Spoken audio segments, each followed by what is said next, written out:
que les jets du pommeau de douche n'étaient plus les sons qui dominaient dans la salle d'eau.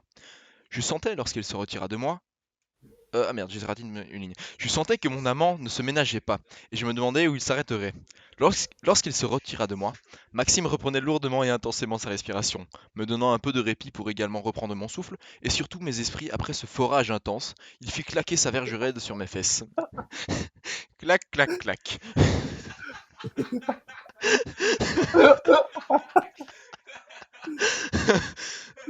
Pardon.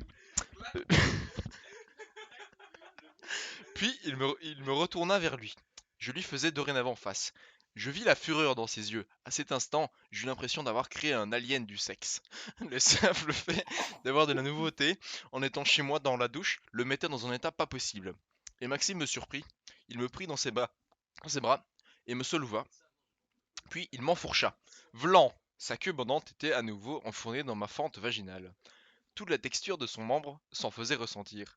Non seulement j'aimais, de temps à autre, être prise sauvagement par mon mec, mais le fait qu'il prenne de telles initiatives me surprenait. Que l'on se comprenne, cela était pour mon plus grand plaisir. Puis, Maxime se remit à me faire l'amour, les yeux dans les yeux. Il me baisait à m'atomiser la chatte. Son regard était animé par une passion sans nom.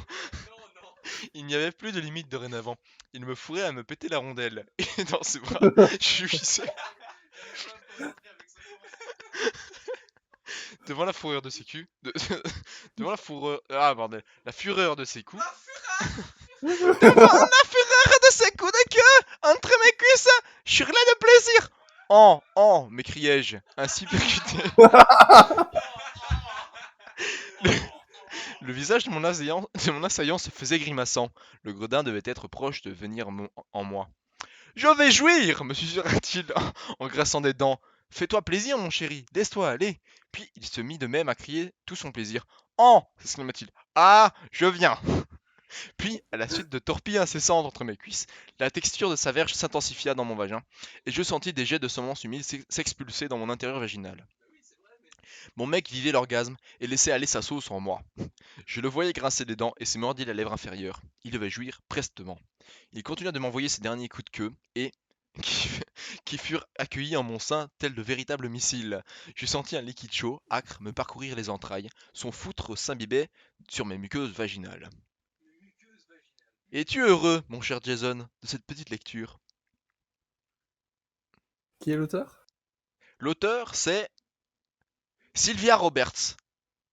Très bien. Ce sont les aventures de Tania l'Intrépide. Je t'envoie un lien. Vous êtes grave, putain. Oh putain. Voilà. Vous Profite êtes bien, combien mon là? chéri. Amuse-toi. Vous êtes combien là chez Hugo? Il y a moi, Hugo et William. Ok. Voilà, on Bon est bah, trois. On s'amuse bien. On appelle les gens random et on leur partage notre savoir très sur ça. bien. Voilà, donc j'espère que tu as apprécié. Oui, je suis content d'avoir eu le réflexe de brancher mon casque quand j'ai vu l'appel. Il vient dire je suis content d'avoir eu le réflexe pour brancher mon casque quand je l'appelle. Eh bien, c'est très bien. Tu as été un parfait auditeur. Merci le public. On te fait des bisous. Faites des bisous, les gars. Oui. Plein de bisous. Allez, des bisous, Jazz.